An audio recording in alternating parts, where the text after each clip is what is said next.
Ek is Elaine Kriege, nuusredakteur van Marula Media. Hier's 'n paar van die berigte wat jy die naweek kan verwag. Die LER van Gesondheid in Noordwes het 'n ondersoekspan aangestel na die dood van 'n verstandelik gestremde man wat na bewering voor sy dood by 'n psigiatriese hospitaal verkragt en aangerand is. Colette Du Plessis sê sy wens sy het haar broer Quentin weke gelede uit Witstrand Psigiatriese Hospitaal in Potchefstroom gehaal, toe sy die merke aan sy lyf sien. Sy het met Jana Smit gesels.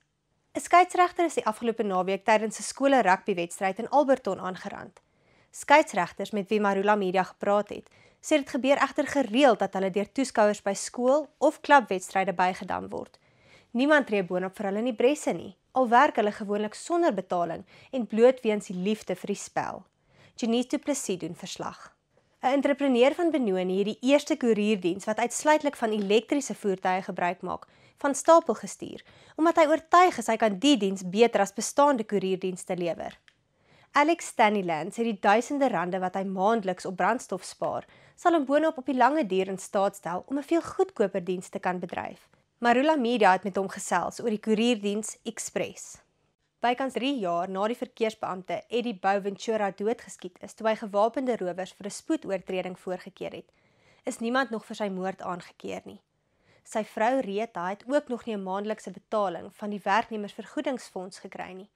Sy moes boonop die afgelope week verneem die fonds betaal nie uit nie, omdat die egpaar volgens die fonds se rekord geskei is. Ons het meer hieroor gaan uitvind. Na jare agter die skerms het die Kaapse grimeerkunstenaar en beïnvloeder Andrea Hurter besluit om op 32 haar kinderdrome te verwesenlik en aktrise te word. Andrea, wat tans ook op Leandi Durant se gewilde Via Kletsprogram te sien is, gesels openhartig met Joanine Hurley Birch oor haar nuwe loopbaansreis en deel ook waarom sy glo 'n mens nooit te oud is om kleintydse drome weer af te stof nie. Steven Smith, stigter van Urban Recovery in Centurion, weet hoe verwoestend verslawing kan wees. Na 17 jaar se dwelmverslawing en 'n selfdoodpoging, is Smith nou in staat om ander te help met sy eie getuienis.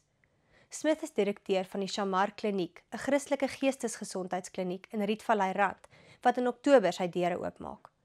Hy meen God gebruik die seer wat ons beleef om verandering vir ander te bring.